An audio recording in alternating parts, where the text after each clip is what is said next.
Hola mi gente, MsMalcolmHughes here. Welcome back. For those of you who are returning, today I am going to do something that is long awaited, and I have put it off. And I've put it off because I've been quite a bit nervous. What exactly do I want to say about this book? There's so many thoughts, so many emotions, and I just wanted to make sure that I was able to communicate them all. I hope that I will be able to achieve that today. So the book that I will be discussing today is The Prophet by Robert Jones Jr. I have 2 copies, so that should let you know something. This is the one that I read and reviewed, and this is the one that shall be treasured forever. They will both be treasured, but I plan on keeping them in my collection forever, and I want this one to really age well.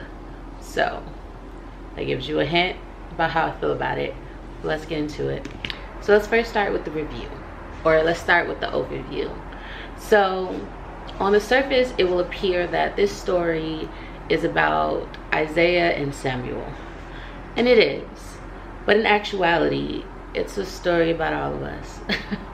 It's a story about ancestry and what's been lost and what we haven't found, and about the trauma and pain of enslavement and how it changed everyone. Those who were being enslaved, those who were doing the enslavement.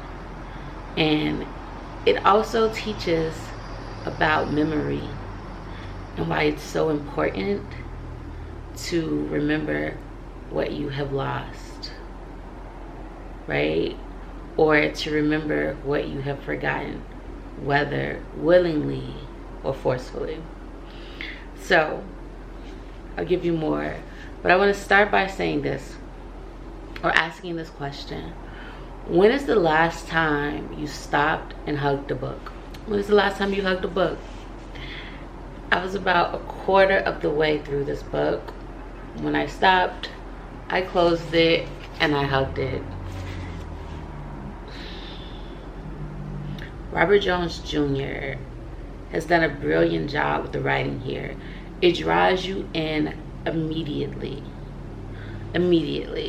He does something very unique. It starts off with a voice that you may not recognize. It's the ancestors, and they're speaking. And there's this one line that I really loved, and it's straight from the beginning.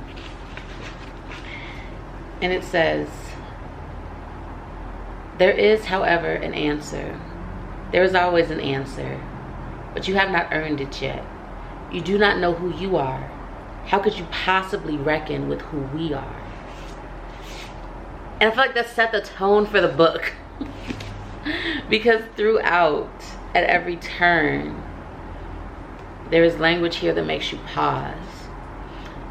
So much so that I took my time reading this book. I had a deadline for this book, but once I started reading it, I really was like, oh no, I want to savor this. I want to chew it. I want to actually enjoy every flavor that he is attempting to serve me. I want that, and so that's what I did here. So the story takes place in the South, Mississippi. Well, it takes place a few places, but one place is Mississippi. And we have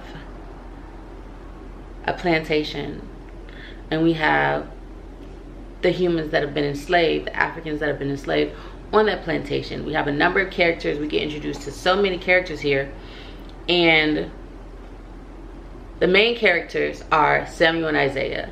They are partners. They are 2 individuals who are doing nothing wrong. And a lot of people know that, right? In being together. A lot of people know that. And then there's so much depth and complexity here. So I want to tell y'all without telling y'all everything. So at one point in time, one of the characters, in order to save himself and his wife, he decides that he'll become a preacher. Because the hope is that by becoming a preacher and becoming a preacher, you can then rationalize and better identify with the person who is enslaving you and has done a deplorable thing to your wife. And there's actually nothing within your power that you can do to stop it. So your wife is in a constant state of suffering from the act and from what comes after the act. So he decides, I'm going to be a preacher. That's how I can protect her. That's where it starts, right? But for every action, there are a multitude of other actions. So we see that this grabbing for Christianity is not from a place of this is what I believe. It's from a place of I want to protect who I love. And I love that Jones here often compares or often poses the thought of, we had our gods, right?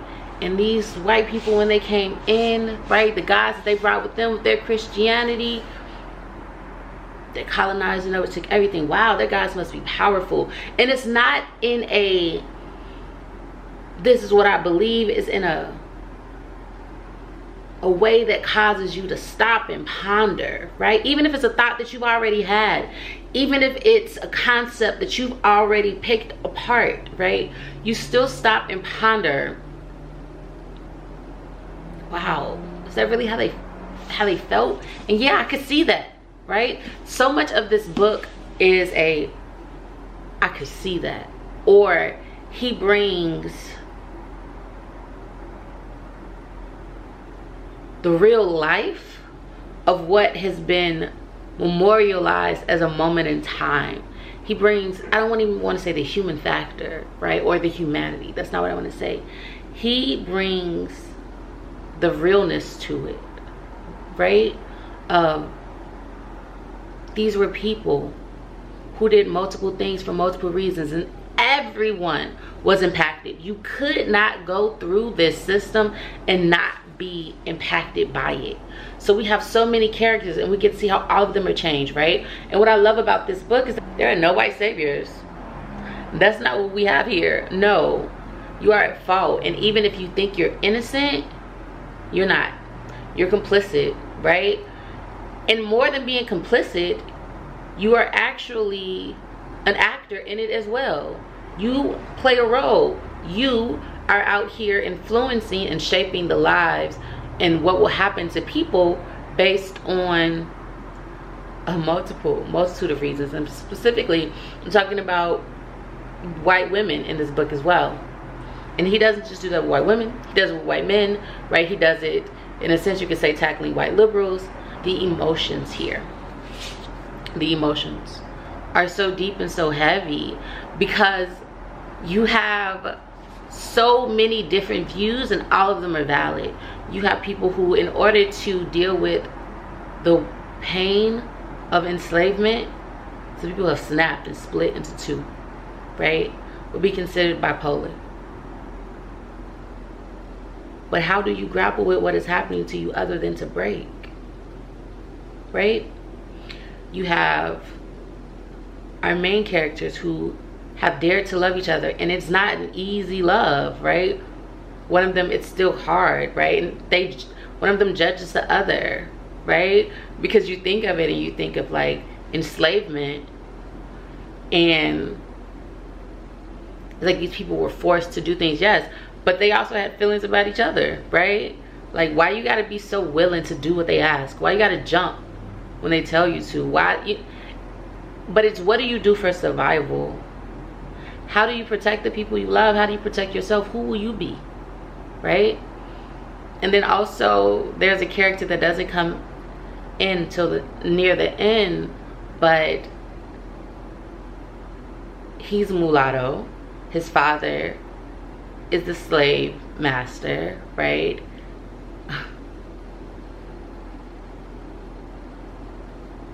But what do you do? How do you handle that, right? Knowing that your father is someone who's free, who owns you, who owns your mother, probably took her forcefully, right? Probably cared nothing about her. You don't know, right? But this is your father and you look just like him. But you are enslaved. What do you do with that, right? How do you hold on to, this is another character, how do you hold on to those lessons, right, of what you've known, what the ancestors have taught you? How do you still listen? How do you know if you're doing it right? How do you hold true when everything around you is in devastation? There's so much betrayal, but there's also unity. And there's essentially 3 different stories, and they're not stories, but 3 different parts that are weaved together.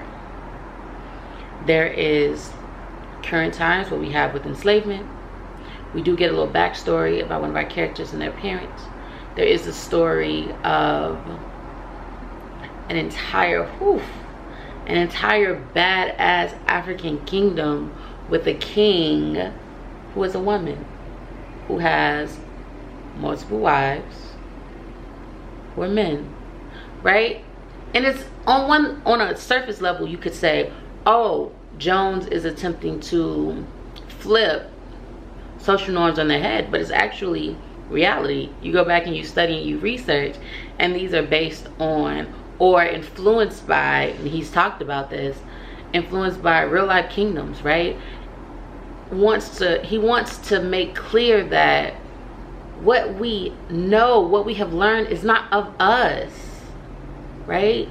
This dichotomy, this dual system of you are either male or female, right? That comes up multiple places here. It comes up with the kingdom, it comes up with our main characters, right? I love the way he just lays playing that, you know, some people identified as man, some people identified as woman, some people identified as neither, some people identified as both.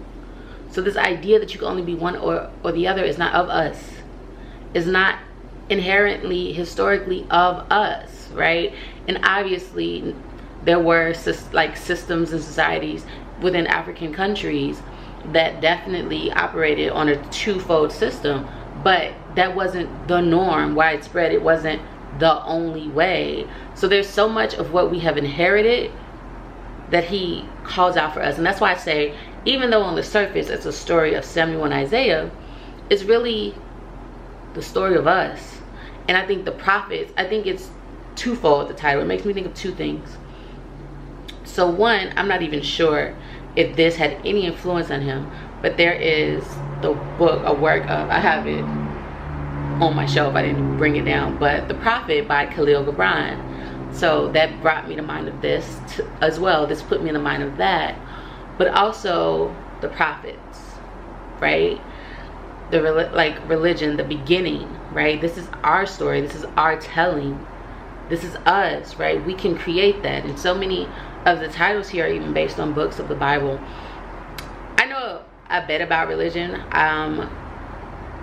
but I couldn't tell you what each of the books of the Bible are specifically about to be able to make that reference and connection here, but I'm sure that you could.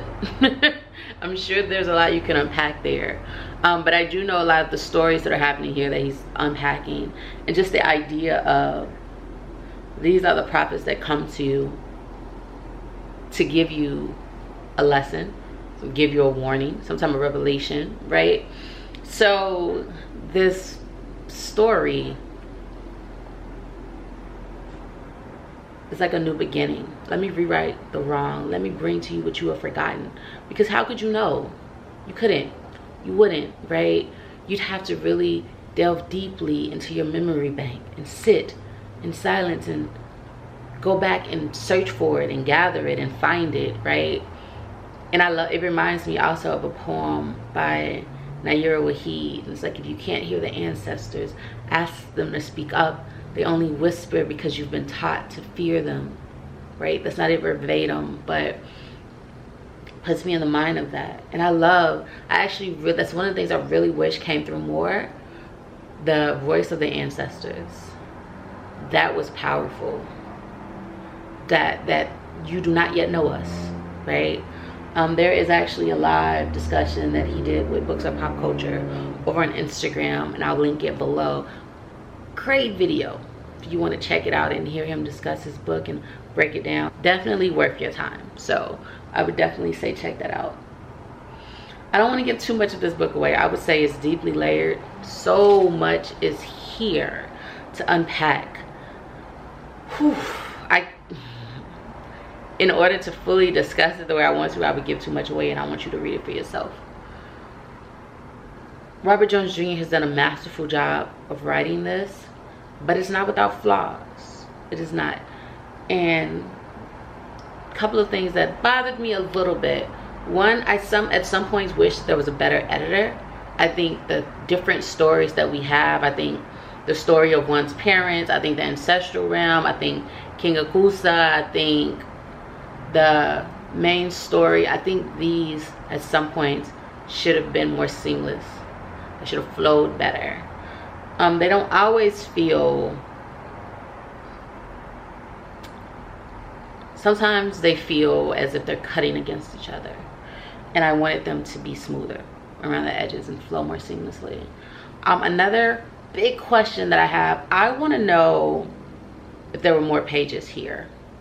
I feel as if there was a lot more here that got cut, and I could be mistaken, right? I could be completely wrong, but I feel as if there's more to be said here. There's more to be told, and I want it. I absolutely want it. So I want the missing pages. That's what I feel like.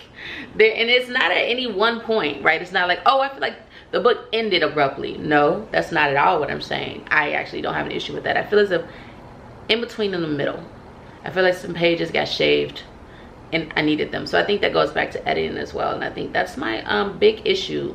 Not big issue, but that's my issue with this book. At certain points, I wish that it had been edited better. I think that there are some things that were taken out that I wish would have been included or left in. And I could be completely wrong. But based on reading it, that's what I gathered. But I think this book is brilliant. I think it's really good. I think it deserves the accolades. If I had to say, should you read it now, read it when you have time, or don't read it at all, I think you should read it now. I think you should add it to your collection. And I think you should keep it. I think it's special. I don't think you come across a book like this every day. I think of that J. Cole line of, like, to find another, you're gonna have to live a century. And I think of it this way, like, this is a book that comes around rarely. I think the writing is so good. I think it's so connected. One thing I just love about Robert Jones Jr., the human, outside of the writer, just really became aware of him this year. But with the son of Baldwin and listening to him talk and his discussions, it's always clear, it's so evident to me that he loves us. And by us, I mean Black people in the diaspora. Like, he loves humans, but he loves us.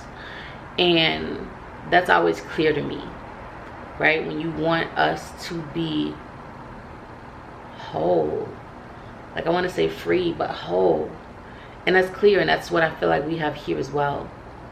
It's gathering the pieces and trying to make it clear for us who and what we are. Like, who, you know, like, it's so, that's so funny. What's coming to me right now is in the Baptist church you'll hear, or in the Christian church you'll hear, know whose and whose you are. And I feel like that's what we have here. Do you know who and whose you are? Do you know from whence you come? Do you know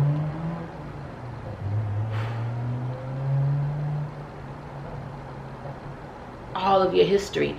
And no one is innocent. It makes me think of, so many thoughts are just coming, but it makes me think of Dr. Greg Carr. He says this often, right? In some stories, there are no good guys.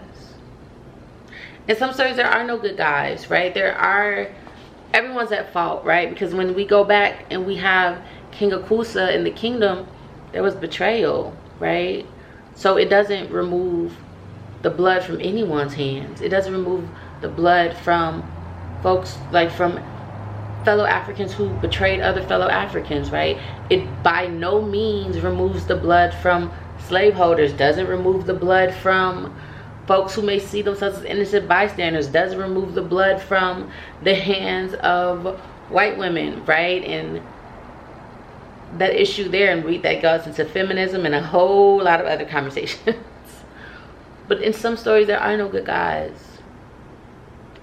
in that respect. But there are people, right? It's always people, right? Like I say this often,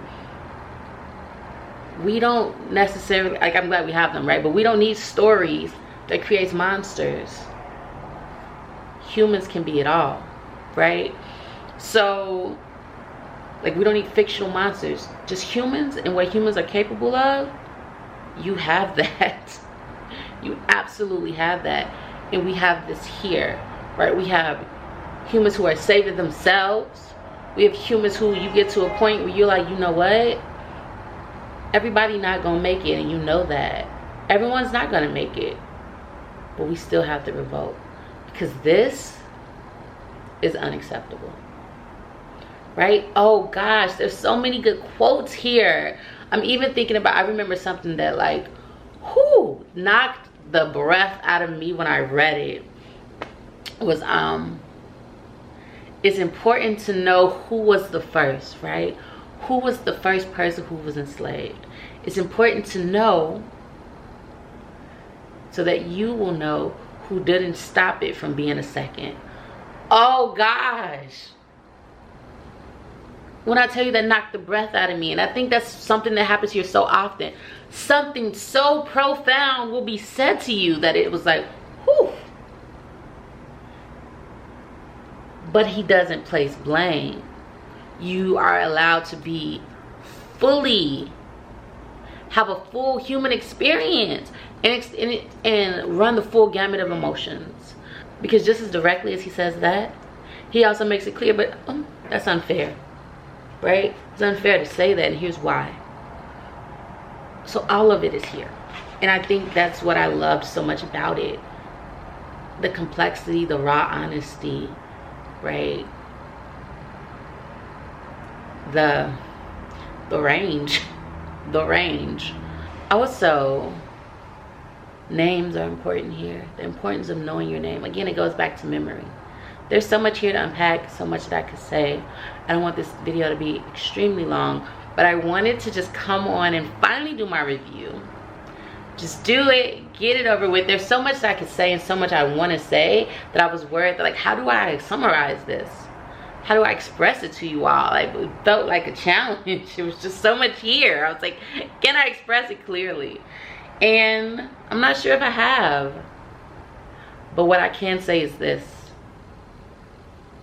I own 2 copies of this book.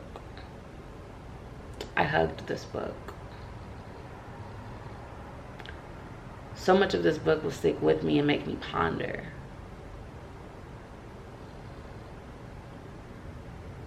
I don't regret reading this book.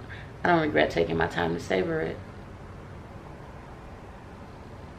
Wish that I had read it sooner. And I don't know if I could give it a bigger endorsement than that. So, with all that being said, this is my review of The Prophets by Robert Jones Jr. It is worth your time. It is worth your money. It is worth